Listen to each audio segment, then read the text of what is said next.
पूजा नाम की एक लड़की थी जो एक छोटे से गांव में रहती थी। उसने हाल ही में अभी ग्रेजुएशन किया था। आगे की पढ़ाई के लिए उसके गांव में कोई कॉलेज नहीं होने के कारण उसे दूर शहर में जाना पड़ा। उसकी माँ ने उसकी मासी से कहा कि पूजा पढ़ाई के लिए शहर आना चाहती है, उसे कोई किराए पर कमरा दिलवाने में उसकी हेल्प करें। इस पर पूजा की मासी ने कहा कि वो किराए पर नहीं बल्कि हमारे घर पर ही रहेगी। अब पूजा शहर के बड़े कॉलेज में पढ़ने जाने लगी। शहर और कॉलेज की आबो हवा उसे रास आने लगी। इधर पूजा के आने से उसकी मासी मौसाजी की जिंदगी भी खुशियों से भर गई, क्योंकि उनकी कोई औलाद नहीं थी। इसलिए पूजा के आने से उनकी निजी जिंदगी में थोड़ा बदलाव आ गया।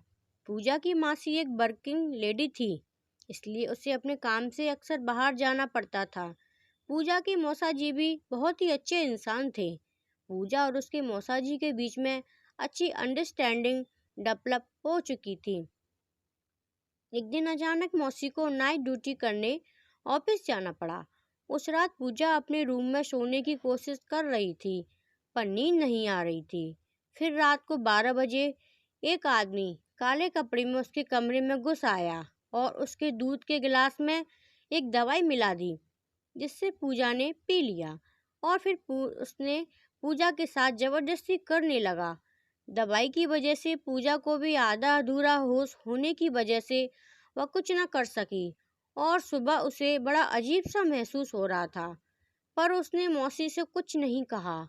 और अगले दिन उस काले कपड़े वाले आदमी ने फिर से उसके हाथ दूध में वह दवा मिला दी और उसके साथ जबरदस्ती करके चला गया। कुछ देर तक ऐसा ही चलता रहा। पूजा समझ नहीं पा रही थी कि मैं क्या करूं।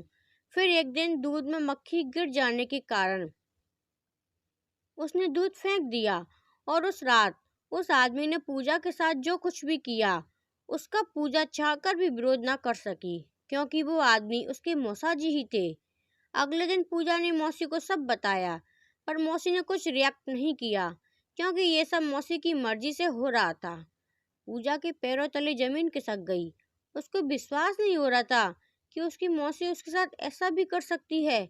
उसके रोज रोज विरोध करने पर मौसी ने कहा कि मैं तो मां नहीं बन सकती हूँ, इसलिए वो चाहती थी कि पूजा की कोख से उन्हें एक औलाद मिल जाए जो उनके सूनेपन को दूर कर सके।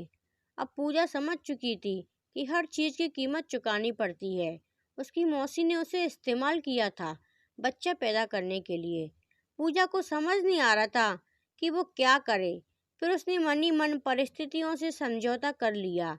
पूजा ने अपने मौसी मौसाजी का एहसान चुकाने के लिए ये सब करना स्वीकार कर लिया और पूरे 9 महीने बाद एक बच्चे को जन्म देकर वहां से हमेशा हमेशा के लिए इस राज को अपने सीने में दबाए वापस अपने गांव चली गई।